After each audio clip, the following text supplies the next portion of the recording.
हमारे मौन के नख भी अत्यंत नुकीले हैं, लहूलुहान किए जा रहे हैं हमारे अंतःकरण को।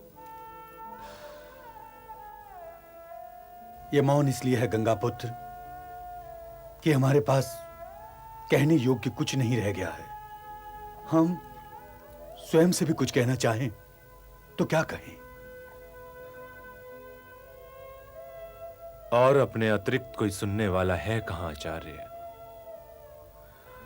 किसी गुरु के लिए इससे अधिक दुर्भाग्य का विषय क्या हो सकता है कि वो रणभूमि की ओर देखे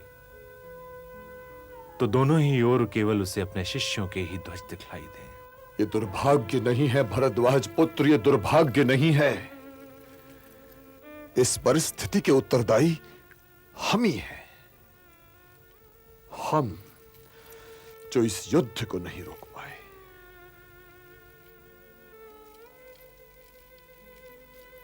प्रणाम तातश्री। प्रणाम आचार्य द्रोण। प्रणाम आचार्य कृप।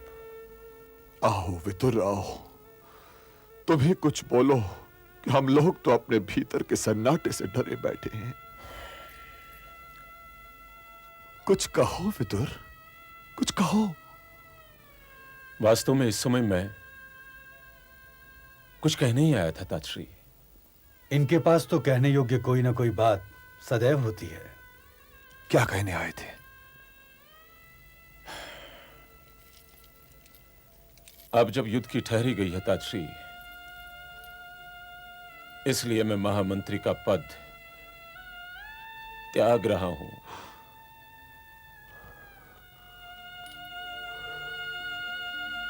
आप कितने भाग्यशाली हैं महात्मा विदुर।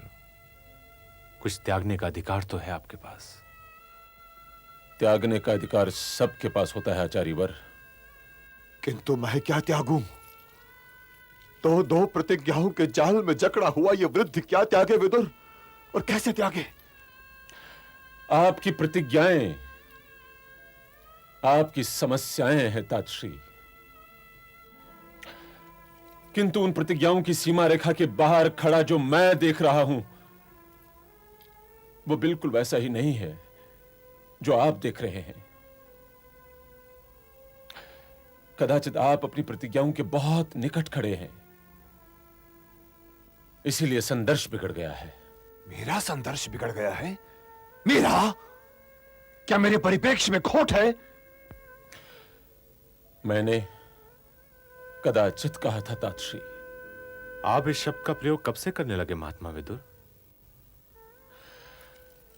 यह शब्द मेरी ढाल नहीं है आचार्यवर, मेरी स्थिति है। मैं पूर्ण विश्वास के साथ यह कैसे कह सकता हूं कि तातश्री अपनी प्रतिज्ञाओं में क्या देख रहे हैं। यह अवश्य अपनी प्रतिज्ञाओं के विषय में मुझसे अधिक जानते होंगे। जो वचन इन्होंने दादी श्री सत्यवती के पिता को दिया था वो तो ये पूरा कर चुके, किंतु दूसरा वचन उन्होंने हस्तिनापुर को दिया था। इन्होंने उसे सुरक्षित रखने का वचन दिया था। इसी वचन की दलदल में धंसा तो खड़ा हूं महात्मा विदुर, इसी वचन की दलदल में। तो क्या हस्तिनापुर की सुरक्षा इसमें नहीं है तातश्री कि महाराज पांडवों को उनका इंद्रप्रस्थ लौटा दे? हां, तो क्या इंद्रप्रस्थ मेरे इस भवन की किसी पेटिका में रखा हुआ है कि निकाल कर उसे पांडवों को दे दूं और फिर आशीर्वाद देकर उनसे कहूं कि वह इंद्रप्रस्थ चले जाएं और वहां सुख से रहें? किंतु इसका तात्पर्य यह नहीं कि हस्तिनापुर को उसकी सुरक्षा का वचन देने के उपरांत आप उसकी असुरक्षा का पक्ष ले रहे हैं। जब हस्तिनापुर ढहेगा तातश्री, तो उसकी धूल उड़कर आपके श्वेत वस्त्रों तक अवश्य जाएगी, अवश्य। मैं जानता हूं विदुर, भली भांति जानता हूं, पर तुम ये कैसे भूल गए कि मैंने हस्तिनापुर से यह भी कहा था कि मैं उसके सिंहासन पर बैठने वालों में अपने पिताश्री की छवि देखूंगा और उनकी सेवा करना मेरे जीवन भर का धर्म होगा। पर यह कहते समय मैं ये नहीं जानता था कि धृतराष्ट्र में मुझे अपने पिताश्री की छवि देखनी पड़ेगी। इसलिए अपने इस विवश और वृद्ध तात को छोड़कर न जाओ पुत्र, न जाओ। भगवान किसी योद्धा को ऐसे युद्ध में न डाले जिस युद्ध में भाग लेने मैं जाने वाला हूं। मुझे बताओ विदुर कि मेरे स्थान पर तुम होते तो तुम क्या करते? मैं आप पर कोई आरोप नहीं लगा रहा हूं तातश्री, किंतु मेरे इस हृदय में जो नरक धधक रहा है उसकी आंच तो मेरे वश में नहीं है। मेरी दशा तो उस डूबते हुए व्यक्ति जैसी है जो इस आशा में चारों ओर देख रहा है कि कदाचित कोई हाथ बढ़े और उसे डूबने से बचाए। तुम्हें कौन बचाएगा पुत्र, तुम्हें कौन बचाएगा? तुम्हारे चारों ओर जो लोग हैं वो तो स्वयं ही डूब रहे हैं। किंतु पुत्र, तुमने जो निर्णय लिया है वो ठीक ही लिया है। जो जा सकते हैं उन्हें तो चले ही जाना चाहिए। इसलिए जाओ पुत्र, जाओ, कि हस्तिनापुर के शव पर रोने के लिए कुलीन आंखों की एक जोड़ी तो रह जाए। किंतु पुत्र, जाते जाते मेरी इस हस्तिनापुर नगरी को जी भर के देख लेना, क्योंकि तुम जब लौटोगे तो ये नगरी तुम्हें ऐसी नहीं मिलेगी, ऐसी नहीं मिलेगी पुत्र, ऐसी नहीं मिलेगी। युवराज दुर्योधन पधार रहे हैं।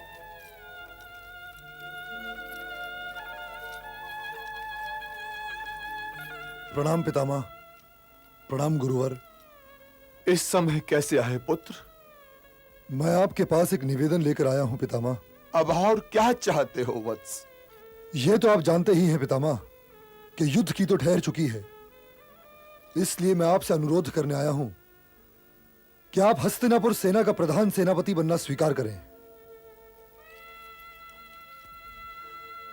इस सम्मान के लिए अपने गुरु आचार्य द्रोण को आमंत्रित क्यों नहीं करते पुत्र? अब आपके होते हुए पुत्र दुर्योधन भला किसी और के विषय में कैसे सोच सकता है तातश्री? पितामह, जब तक आप स्वीकृति नहीं देंगे मैं आपके चरणों को नहीं छोड़ूंगा। उठो वत्स, उठो। मुझे यह उत्तरदायित्व स्वीकार है। अरे पितामह, अब तो तुम्हारी विजय में संदेह ही नहीं है भांजे दुर्योधन। परंतु एक बात अभी ध्यान से सुन लो पुत्र दुर्योधन। पांडव भी मुझे तुमसे कम प्रिय नहीं है, फिर भी मैं इस युद्ध में तुम्हारे साथ हूं।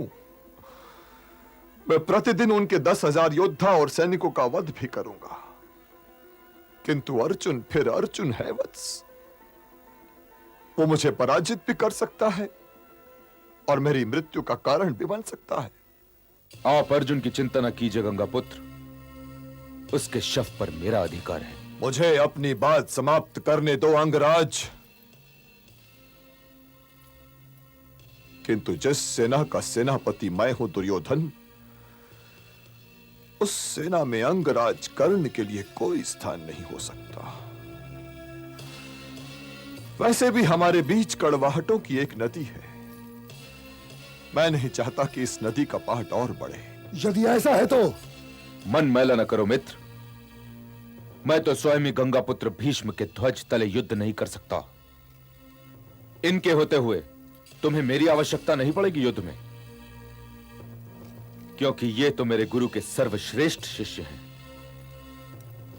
परंतु मैं तुम्हें यह वचन अवश्य देता हूं कि यदि ये वीर गति को प्राप्त हो गए तो मैं अपना धनुष लेकर रणभूमि में आ जाऊंगा।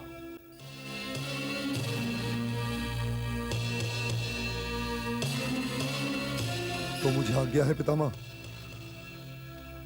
अभी मेरी बात पूरी नहीं हुई है वत्स। अभी भी कुछ कहने को रह गया है तातश्री? हां गंधार नरेश, अभी भी कुछ कहना रह गया है। मैं पांडु पुत्रों के प्राण नहीं लूंगा। यह तो बड़े आश्चर्य का विषय है गंगा पुत्र कि आप सेनापति होंगे और शत्रुओं के प्राण नहीं लेंगे। दुर्योधन के शत्रु वे सैनिक नहीं है जो युधिष्ठिर के ध्वज तले युद्ध कर रहे होंगे। दुर्योधन के शत्रु वे राजा महाराजा वे योद्धा भी नहीं होंगे जो युधिष्ठिर की ओर से युद्ध करने आएंगे। दुर्योधन के शत्रु वे 5 पांडव हैं और आप उन्हीं पर बाण नहीं चलाएंगे। मान लो मित्र दुर्योधन, पितामह की यह बात भी मान लो, परंतु मुझे आज्ञा दो गंगापुत्र, क्योंकि मुझसे तो इस कक्ष में सांस भी नहीं लिया जा रहा। अंगराज,